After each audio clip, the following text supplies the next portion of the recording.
ಧರ್ಮಸ್ಥಳದಲ್ಲಿ ಶವ ಹೂತಿದ್ದಾಗಿ ಹೇಳಿದ್ದ ಚಿನ್ನಯ್ಯನ ಎಸ್ಐಟಿ ಕಸ್ಟಡಿ ಅವಧಿ ಇಂದಿಗೆ ಅಂತ್ಯವಾಗಲಿದೆ.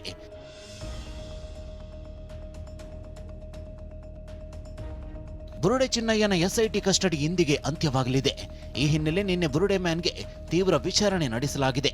ಮತ್ತೆ ಕಸ್ಟಡಿನ ಜೈಲ ಅನ್ನೋದೇ ಕುತೂಹಲ ಮೂಡಿಸಿದ್ದು, ನಿನ್ನೆ ಎಸ್ಐಟಿ ಅಧಿಕಾರಿಗಳ ಜೊತೆ ಮೊಹಂತಿ ಸಭೆ ನಡೆಸಿದ್ದಾರೆ. ಈವರೆಗಿನ ತನಿಖೆ ಪ್ರಗತಿ ಬಗ್ಗೆ ಪ್ರಣಬ್ ಮೊಹಂತಿ ಪರಿಶೀಲನೆ ನಡೆಸಿದ್ದು, ಇಂದು ಆರೋಪಿ ಚಿನ್ನಯ್ಯ ಜೈಲು ಸೇರುವ ಸಾಧ್ಯತೆ ದಟ್ಟವಾಗಿದೆ.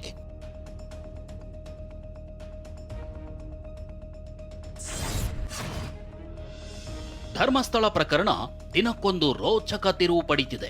ಅದರಲ್ಲೂ ಚಿನ್ನಯ್ಯ ತಂದಿದ್ದ ಬುರುಡೆ ಪ್ರಕರಣಕ್ಕೆ ಸಂಬಂಧಿಸಿದ ಸ್ಫೋಟಕ ವಿಡಿಯೋ ಯೂಟ್ಯೂಬ್ನಲ್ಲಿ ಅಪ್ಲೋಡ್ ಆಗಿದೆ. ಕಾಡಿನಿಂದ ಧರ್ಮಸ್ಥಳ ಬುರುಡೆ ತಂದಿರೋ ಒರಿಜಿನಲ್ ವಿಡಿಯೋವನ್ನ ಜುಲೈ 11ರಂದು ಕೇರಳದ ಮುನಾಫ್ ಹೆಸರಿನ ಯೂಟ್ಯೂಬರ್ ತನ್ನ ಯೂಟ್ಯೂಬ್ ಚಾನೆಲ್ನಲ್ಲಿ ಅಪ್ಲೋಡ್ ಮಾಡಿದ್ದಾನೆ.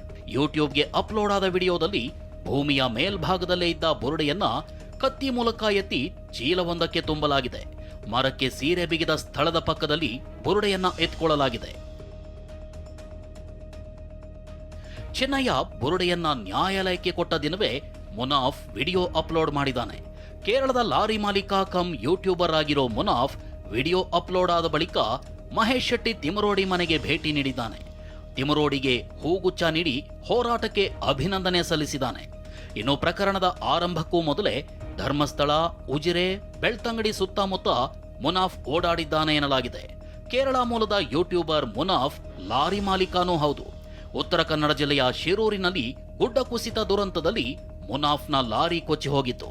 ಗುಡ್ಡ ಕುಸಿತದಲ್ಲಿ ಸಿಲುಕಿ ಲಾರಿ ಚಾಲಕ ಅರ್ಜುನ್ ಮೃತಪಟ್ಟಿದ್ದು 2 ರಾಜ್ಯಗಳಲ್ಲಿ ದೊಡ್ಡ ಸುದ್ದಿಯಾಗಿತ್ತು. ಕೇರಳ ಮೂಲದ ಯೂಟ್ಯೂಬರ್ ಕಮ್ ಲಾರಿ ಡ್ರೈವರ್ ಮುನಾಫ್ಗೆ ಎಸ್ಐಟಿ ನೋಟಿಸ್ ನೀಡಿದೆ. ಮುನಾಫ್ ವಿರುದ್ಧ ಧರ್ಮಸ್ಥಳದ ಬಗ್ಗೆ ಯೂಟ್ಯೂಬ್ನಲ್ಲಿ ಅಪಪ್ರಚಾರ ಆರೋಪ ಇದೆ. ತನ್ನ ಯೂಟ್ಯೂಬ್ ಚಾನೆಲ್ನಲ್ಲಿ ಬುರುಡೆ ಕತೆ ಹೇಳಿದ್ದ ಮುನಾಫ್ ವಿರುದ್ಧ ಧರ್ಮಸ್ಥಳದ ಬುರುಡೆ ಪ್ರಕರಣ ಸಂಬಂಧ ವರದಿ ಪ್ರಸಾರ ಮಾಡಿದ ಆರೋಪವೂ ಇದೆ. ಈ ಹಿನ್ನೆಲೆ ಕೇರಳದ ಕೋಯಿಕೋಡ್ ವಿಳಾಸವನ್ನ ಹಾಕಿ ಎಸ್ಐಟಿ ನೋಟಿಸ್ ನೀಡಿದೆ. ವಿಚಾರಣೆಗೆ ಹಾಜರಾಗುವುದಕ್ಕೆ ಎಸ್ಐಟಿ ಮುಖ್ಯ ತನಿಖಾಧಿಕಾರಿ ಜಿತೇಂದ್ರ ದಯಾಮ ಸೂಚಿಸಿದ್ದಾರೆ. ಚಿನ್ನಯ್ಯನ ಪ್ರಕರಣ ಸಂಬಂಧ ವಿಚಾರಣೆಗೆ ಹಾಜರಾಗಿ ಪ್ರಕರಣದ ಬಗ್ಗೆ ನಿಮಗೆ ಮಾಹಿತಿ ಇರುವಂತೆ ತೋರ್ತಾ ಇದೆ. ಹೀಗಾಗಿ ಎಲೆಕ್ಟ್ರಾನಿಕ್ ದಾಖಲೆ, ಸಾಕ್ಷ್ಯಗಳು ಇದ್ರೆ ತನ್ನಿ ಅಂತ ಸೂಚಿಸಿದ್ದಾರೆ. ಶುಕ್ರವಾರ ಈದ್ ಮಿಲಾದ್ ಹಿನ್ನೆಲೆ ಶನಿವಾರ ವಿಚಾರಣೆಗೆ ಆಗಮಿಸುವುದಾಗಿ ಮುನಾಫ್ ಹೇಳಿದ್ದಾನೆ. ಕೊಡಗು ಜಿಲ್ಲೆಯಲ್ಲೂ ಜಯಂತ್ ಅಂಡ್ ಗ್ಯಾಂಗ್ ಧರ್ಮಸ್ಥಳದ ವಿರುದ್ಧ ಷಡ್ಯಂತ್ರ ನಡೆಸಿದ್ರಾ ಎನ್ನುವ ಚರ್ಚೆ ನಡೆದಿದೆ. ಕೊಡಗಿನ ಹಲವೆಡೆ ಭೇಟಿ ನೀಡಿದ್ದ ಜಯಂತ್ ಹಾಗೂ ರವೀಂದ್ರ ಶೆಟ್ಟಿ ಧರ್ಮಾಧಿಕಾರಿ ವಿರುದ್ಧ ಹಾಗೂ ಧರ್ಮಸ್ಥಳ ಸ್ವಸಹಾಯ ಸಂಘದ ವಿರುದ್ಧ ದೂರು ನೀಡುವಂತೆ ಪ್ರಚೋದಿಸಿದ್ದಾರೆ ಎಂಬ ಆರೋಪ ಇದೆ. ರೆಡಿಮೇಡ್ ಕಂಪ್ಲೇಂಟ್ ಕಾಪಿ ತರ್ತಾ ಇದ್ದ ಜಯಂತ್ ಮಹಿಳೆಯರಿಂದ ಪೊಲೀಸ್ ಠಾಣೆಗೆ ದೂರು ಕೊಡಿಸ್ತಾ ಇದ್ರಂತೆ. ಮಹಿಳೆಯರನ್ನ ಸಂದರ್ಶನ ಮಾಡಿ ಅದನ್ನ ತಮ್ಗೆ ಬೇಕಾದಂತೆ ಎಡಿಟ್ ಮಾಡಿ ಯೂಟ್ಯೂಬ್ನಲ್ಲಿ ಅಪ್ಲೋಡ್ ಮಾಡ್ತಾ ಇದ್ರು ಅಂತ ಆರೋಪಿಸಲಾಗಿದೆ. ಆ ಸಭೆಯಲ್ಲಿ ಇವರನ್ನ ಮಾತಾಡಿದ್ದನ್ನೆಲ್ಲ ಡಾಕ್ಯುಮೆಂಟ್ ಮಾಡ್ಕೊಳ್ತಾರೆ, ವಿಡಿಯೋಗ್ರಫಿ ಮಾಡ್ಕೊಳ್ತಾರೆ. ಮಾಡಿ ಅವರು ಹೇಳದ್ದನ್ನು ಅಂದರೆ ಅವರು ಅದನ್ನು ಎಡಿಟ್ ಮಾಡ್ತಾರೆ. ಇವರು ಎಡಿಟ್ ಮಾಡಿ ಯೂಟ್ಯೂಬ್ಗೆ ಹಾಕ್ತಾರೆ. ಯೂಟ್ಯೂಬಲ್ಲಿ ಅದು ಇಡೀ ರಾಜ್ಯದಾದ್ಯಂತ ಪ್ರಚಾರ ಆಗಿ ಇವ್ರಿಗೂ ತಲುಪುತ್ತೆ. ಅದು ಇವ್ರು ತಲುಪಿದಾಗ ಇವ್ರಿಗೊಂಥರ ನಾವು ಹೇಳೋದು ಅಂದರೆ ಇರುವಂಥ ಇದರಲ್ಲಿ ಏರ್ಪೇರಾಗಿದೆ ಅಂತ ಅನ್ನೋದನ್ನು ನಮ್ಮೆಲ್ಲರ ಗಮನಕ್ಕೆ ತರ್ತಾರೆ. ಧರ್ಮಸ್ಥಳ ವಿರುದ್ಧ ವಿಡಿಯೋ ಮಾಡಲು ಯೂಟ್ಯೂಬರ್ಗಳಿಗೆ ಹಣ ನೀಡಲಾಗಿದೆ ಅಂತ ಮಂಡ್ಯ ಮೂಲದ ಗೋಲ್ಡನ್ ಕನ್ನಡಿಗ ಯೂಟ್ಯೂಬರ್ ಸುಮಂತ್ ಗಂಭೀರ ಆರೋಪ ಮಾಡಿದ್ದಾರೆ.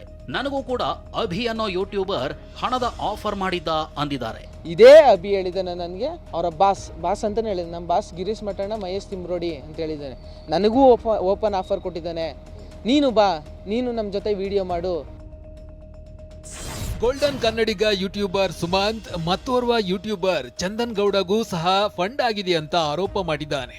ಆದ್ರೆ ಚಂದನ್ ಗೌಡ ಫಂಡ್ ಆರೋಪವನ್ನ ಸಂಪೂರ್ಣವಾಗಿ ತಳ್ಳಿ ಹಾಕಿದ್ದಾರೆ. ಆದ್ರೆ ಹಣ ಕೊಡ್ತಾರೆ, ವಿಡಿಯೋ ಮಾಡ್ತೀರಾ ಅಂತ ಕೇಳಿದ್ದು ನಿಜ ಎಂದಿದ್ದಾರೆ. ಅವನು ಮಾಡಿರ್ತಕ್ಕಂಥ ಆರೋಪದಲ್ಲಿ ಒಂದು ಸಣ್ಣ ಎಳ್ಳಷ್ಟು ಅಪವಾದ ನನ್ನ ಮೇಲೆ ಸಾಬೀತಾಯಿತು ಅಂತಂದರೆ ನಾನು ತಲೆ ಬೋಳಿಸ್ಕೊಂಡು ಓಡಾಡ್ತೀನಿ. ಹಣ ಕೊಡ್ತಾರೆ, ಮಾಡ್ತೀರಾ ಅಂತ ಕೇಳಿದ್ದು ನಿಜ. ಅವನು ಒಂದೇ ಮಾತು ನಾನು ಕೇಳಿದ್ದು, ಈಗ ನಾನೀಗ ಏನೇ ರಿಯಾಕ್ಷನ್ ಕೊಟ್ಟರು ನಿಮಗೆ ಅದ್ರಲ್ಲಿ ಕ್ಲಾರಿಟಿ ಸಿಗಲ್ಲ. ನಾನು ಅವನು ಮಾತಾಡೋ ಟೈಮಲ್ಲಿ ಎಷ್ಟು ಡಿಮ್ಯಾಂಡ್ ಮಾಡಿದ್ದವನು ಅಥವಾ ನಾನು ಪಟ್ಟಂತ ಏನು ರಿಯಾಕ್ಟ್ ಮಾಡಿದೆ ಎಲ್ಲ ಆಡಿಯೋ ಕ್ಲಿಪ್ಪಲ್ಲಿ ಬರ್ತದೆ, ವೇಟ್ ಮಾಡಿ. ಧರ್ಮಸ್ಥಳ ಪ್ರಕರಣ ಕುರಿತು ಕಾಂಗ್ರೆಸ್ ಅಧಿನಾಯಕಿ ಸೋನಿಯಾ ಗಾಂಧಿಗೆ ಮಹಿಳಾ ಸಂಘಟನೆಗಳ ಒಕ್ಕೂಟ ಪತ್ರ ಬರೆದಿದೆ. 10 ಮಹಿಳಾ ಸಂಘಟನೆಗಳ 40 ಮಹಿಳಾ ಹೋರಾಟಗಾರರು ಕೊಂದವರ್ಯಾರು ಹೆಸರಿನಲ್ಲಿ ಸೋನಿಯಾ ಗಾಂಧಿಗೆ ಪತ್ರ ಬರೆದಿದ್ದಾರೆ. ಪತ್ರದಲ್ಲಿ ಮಾಧ್ಯಮಗಳ ವರದಿ ಹಾಗೂ ಡಿಸಿಎಂ ಡಿಕೆ ಶಿವಕುಮಾರ್ ಬಗ್ಗೆನೂ ಹೋರಾಟಗಾರರು ಪ್ರಸ್ತಾಪಿಸಿದ್ದಾರೆ. ಧರ್ಮಸ್ಥಳ ಕೇಸ್ನಲ್ಲಿ ಷಡ್ಯಂತ್ರ ನಡೆದಿದೆ, ಇದರಲ್ಲಿ ಹುರುಳಿಲ್ಲ ಅಂತ ಡಿಸಿಎಂ ಡಿಕೆ ದಾರಿ ತಪ್ಪಿಸೋ ಹೇಳಿಕೆಯನ್ನ ನೀಡಿದ್ದಾರೆ ಅಂತ ದೂರಿದ್ದಾರೆ. ಡಿಸಿಎಂ ಡಿಕೆ ಹೇಳಿಕೆಯನ್ನ ಸಚಿವೆ ಲಕ್ಷ್ಮೀ ಹೆಬ್ಬಾಳ್ಕರ್ ಬೆಂಬಲಿಸಿದ್ದಾರೆ. ಗೃಹ ಸಚಿವ ಡಾಕ್ಟರ್ ಜಿ ಪರಮೇಶ್ವರ್ ವಿಪಕ್ಷಗಳ ಒತ್ತಡಕ್ಕೆ ಮಣಿದು ಧರ್ಮಸ್ಥಳದ ವರದಿ ಮಾಡೋ ಯೂಟ್ಯೂಬ್ ಚಾನೆಲ್ಗಳನ್ನ ನಿಷೇಧಿಸಿದ್ದಾರೆ ಅಂತ ಆರೋಪಿಸಿದ್ದಾರೆ. ಸೋನಿಯಾ ಗಾಂಧಿಯವರಿಗೆ ಮಹಿಳಾ ಸಂಘಟನೆಗಳ ಒಕ್ಕೂಟ ಪತ್ರವನ್ನ ಬರೆದ ವಿಚಾರಕ್ಕೆ ಪ್ರತಿಕ್ರಿಯಿಸಿರುವ ಕೇಂದ್ರ ಸಚಿವ ವಿ ಸೋಮಣ್ಣ, ಯಾರೋ ಹೇಳಿಸಿ ಪತ್ರವನ್ನ ಬರೆಸಿರಬಹುದು ಎಂದಿದ್ದಾರೆ. ಸ್ಥಳೀಯ ಸಂಸ್ಥೆಗಳ ಚುನಾವಣೆಯಲ್ಲಿ ಮತಪತ್ರ ಬಳಕೆಗೆ ಸಂಪುಟದಲ್ಲಿ ತೀರ್ಮಾನಿಸಿರುವುದರ ವಿರುದ್ಧ ಬಿಜೆಪಿ ರಾಜ್ಯಾಧ್ಯಕ್ಷ ಬಿವೈ ವಿಜಯೇಂದ್ರ ಆಕ್ರೋಶ ವ್ಯಕ್ತಪಡಿಸಿದ್ದಾರೆ. ಜಗತ್ತು ತಂತ್ರಜ್ಞಾನವನ್ನ ಆಧರಿಸಿ ವೇಗವಾಗಿ ಮುನ್ನುಗ್ತಾ ಇದ್ರೆ ಕರ್ನಾಟಕದ ಕಾಂಗ್ರೆಸ್ ಸರ್ಕಾರ ತಂತ್ರಜ್ಞಾನವನ್ನ ಅಪಮಾನಿಸಿ ಹೆಬ್ಬೆಟ್ಟಿನ ದಿನಗಳನ್ನ ನೆನಪಿಸೋದಕ್ಕೆ ಹೊರಟಿದೆ ಎಂದಿದ್ದಾರೆ. ಸರ್ಕಾರ ನಿನ್ನೆ ಸಂಪುಟ ಸಭೆಯಲ್ಲಿ ತೆಗೆದುಕೊಂಡಿರುವ ತೀರ್ಮಾನವು ರಾಜ್ಯ ಕಾಂಗ್ರೆಸ್ ಪಕ್ಷ ಅಧಿಕಾರಕ್ಕೆ ಬಂದಿರೋದೇ ಮತಗಳ್ಳತನದಿಂದ ಎಂದು ಸ್ವಯಂ ಪ್ರಾಮಾಣೀಕರಿಸಿಕೊಂಡಂತಿದೆ. ಇವಿಎಂ ಮತಯಂತ್ರ ಬಳಸಿ 2023 ವಿಧಾನಸಭೆ ಚುನಾವಣೆಯಲ್ಲಿ ಗೆದ್ದಿರುವ 136 ಕಾಂಗ್ರೆಸ್ ಶಾಸಕರಿಂದ ಮೊದಲು ರಾಜೀನಾಮೆ ಕೊಡಿಸಲಿ, ರಾಜ್ಯದಿಂದ ಆಯ್ಕೆಯಾದ ಕಾಂಗ್ರೆಸ್ನ 9 ಸಂಸದರ ರಾಜೀನಾಮೆ ಕೊಡಿಸಲಿ, ಮತಪತ್ರ ಬಳಸಿ ಮತ್ತೆ ಚುನಾವಣೆಯಲ್ಲಿ ಗೆದ್ದು ಬರಲಿ, ಇಲ್ಲದಿದ್ದರೆ ಮತಗಳ್ಳತನದಿಂದ ಅಧಿಕಾರಕ್ಕೆ ಬಂದಿದ್ದೇವೆ ಅಂತ ಒಪ್ಪಿಕೊಳ್ಳಲಿ. ರಾಜ್ಯದ ಸ್ಥಳೀಯ ಸಂಸ್ಥೆ ಚುನಾವಣೆಗಳಲ್ಲಿ ಬ್ಯಾಲೆಟ್ ಬಳಕೆ ವಿಚಾರವಾಗಿ ಮಾತನಾಡಿದ ಸಿಎಂ ಸಿದ್ದರಾಮಯ್ಯ, ತಮ್ಮ ಅನುಭವದ ಮೇಲೆ ಬ್ಯಾಲೆಟ್ ಪೇಪರ್ ಬಳಕೆಗೆ ನಿರ್ಧಾರ ಮಾಡಿದ್ದೀವಿ ಅಂದಿದ್ದಾರೆ. ಬ್ಯಾಲೆಟ್ ಪೇಪರ್ ಬಳಕೆಗೆ ಬಿಜೆಪಿ ವಿರೋಧ ವ್ಯಕ್ತಪಡಿಸಿದ ಬಗ್ಗೆ ಪ್ರತಿಕ್ರಿಯೆ ನೀಡಿದ ಡಿಸಿಎಂ ಡಿಕೆ ಶಿವಕುಮಾರ್, ಬಿಜೆಪಿಗೆ ಯಾಕೆ ಆತಂಕ ಅಂತ ಪ್ರಶ್ನಿಸಿದ್ದಾರೆ. ಸಂಪುಟ ನಿರ್ಧಾರದ ಬೆನ್ನಲ್ಲೇ ಬ್ಯಾಲೆಟ್ ಪೇಪರ್ ಬಳಸಿ ಚುನಾವಣೆ ಮಾಡುವ ಬಗ್ಗೆ ರಾಜ್ಯ ಚುನಾವಣಾ ಆಯೋಗ ಆಯುಕ್ತರು ಪ್ರತಿಕ್ರಿಯೆ ನೀಡಿದ್ದಾರೆ. ಸರ್ಕಾರ ಕಾನೂನು ಪ್ರಕಾರ ಕಾಯ್ದೆಗಳನ್ನು ರಚಿಸಿ ನಿಯಮಾವಳಿಗಳನ್ನು ಮಾಡಿದರೆ ನಾವು ಬ್ಯಾಲೆಟ್ ಪೇಪರ್ ಬಳಸಿ ಚುನಾವಣೆ ಮಾಡಬೇಕಾಗುತ್ತೆ ಅಂದಿದ್ದಾರೆ.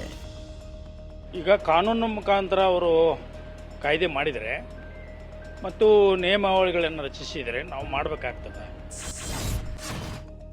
400 ಕೆಜಿ RDXನೊಂದಿಗೆ 14 ಉಗ್ರರು ಮುಂಬೈಗೆ ಎಂಟ್ರಿ ಕೊಟ್ಟಿದ್ದಾರೆ ಅಂತ ಬಂದ ಮಾಹಿತಿ ಹಿನ್ನೆಲೆ ಮುಂಬೈನಲ್ಲಿ ಹೈ ಅಲರ್ಟ್ ಘೋಷಣೆ ಮಾಡಲಾಗಿದೆ.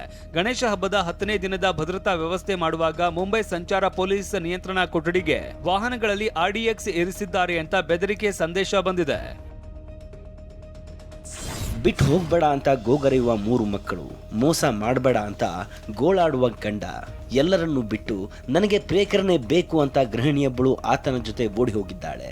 ಬನ್ನೇರುಘಟ್ಟ ಸಮೀಪದ ಬಸವನಪುರದ ಗ್ರಾಮದಲ್ಲಿ ಈ ಘಟನೆ ನಡೆದಿದೆ. ಮಂಜುನಾಥ್ನನ್ನ ಪ್ರೀತಿಸಿ 11 ವರ್ಷಗಳ ಹಿಂದೆ ಲೀಲಾವತಿ ಮದುವೆ ಆಗಿದ್ಲು. ಆದರೆ 2 ವರ್ಷದಿಂದ ಸಂತೋಷ್ ಎಂಬುವರ ಜೊತೆ ಲವ್ವಿ ಡವ್ವಿ ಇಟ್ಟುಕೊಂಡಿದ್ದ ಲೀಲಾವತಿ ಬರೋಬ್ಬರಿ 3 ಜನರೊಂದಿಗೆ ಕಾಂಟ್ಯಾಕ್ಟ್ನಲ್ಲಿದ್ಲು. ಕ್ಯಾಬ್ ಡ್ರೈವರ್ ಆಗಿದ್ದ ಗಂಡ ಮಂಜುನಾಥ್ ಕೆಲಸಕ್ಕೆ ಹೋಗ್ತಿದ್ದಂತೆ ಮನೆಗೆ ಸಂತೋಷ್ನನ್ನ ಕರೆದು ಕಳ್ಳಾಟ ಆಡ್ತಿದ್ಲು. ಅನುಮಾನಗೊಂಡ ಪತಿ ಕೆಲಸಕ್ಕೆ ಹೋಗ್ತೀನಿ ಅಂತ ಸುಳ್ಳು ಹೇಳಿ ಮನೆಗೆ ಎಂಟ್ರಿ ಕೊಟ್ಟಾಗ ಪ್ರೇಕರನ ಜೊತೆ ಸಿಕ್ಕಿಬಿದ್ದಿದ್ಲು. ಅದೇ ದಿನ ಗಲಾಟೆ ಸ್ಟೇಷನ್ ಮೆಟ್ಟಿಲೇರಿದ್ದು ಸ್ಟೇಷನ್ನಲ್ಲಿಯೇ ತಾಳಿ ಕಿತ್ತು ಪತಿಗೆ ಕೊಟ್ಟು ಪ್ರೇಕರನೇ ಬೇಕಂದಿದ್ದಾಳೆ. ಇಬ್ಬರು ಗಂಡು ಮಕ್ಕಳನ್ನ ಪತಿ ಬಳಿ ಬಿಟ್ಟು ಮಗಳನ್ನ ತನ್ನ ಜೊತೆ ಕರೆದೊಯ್ದಿದ್ದಾಳೆ. ಪತಿ ಪತ್ನಿಗಾಗಿ ಕಣ್ಣೀರಿಡ್ತಾ ಇದ್ದು ತಾಯಿಗಾಗಿ ಮಕ್ಕಳು ಎದುರು ನೋಡ್ತಿದ್ದಾರೆ.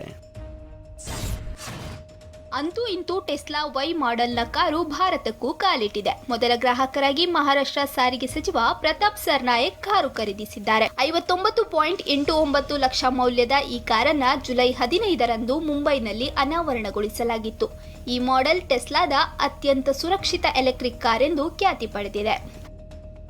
ಬ್ಯೂಟಿ ಶಿಲ್ಪಾ ಶೆಟ್ಟಿ ದಂಪತಿಗೆ ಮತ್ತೊಂದು ಸಂಕಷ್ಟ ಎದುರಾಗಿದೆ.